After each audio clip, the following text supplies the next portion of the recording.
சுந்தரணி நாமரசம்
அதாவது பகவன் நாமாக்கு அவ்வளவு ஒரு சக்தி உண்டு.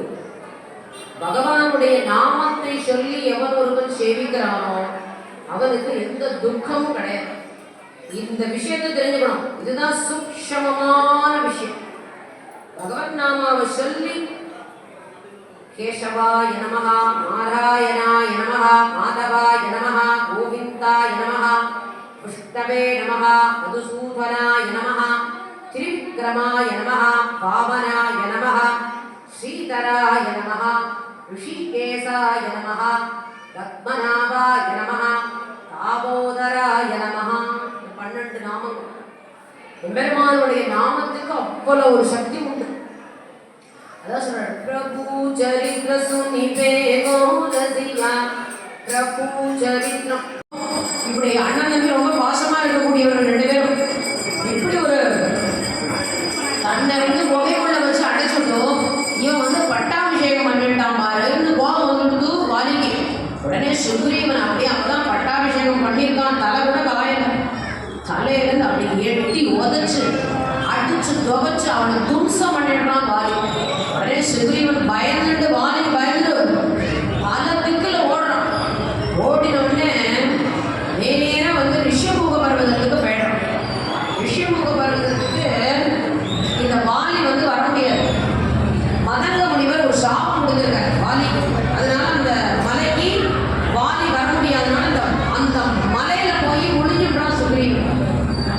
பல நாட்களாயும் இந்த சுக்ரீவனால வெளியிலே வர முடியல.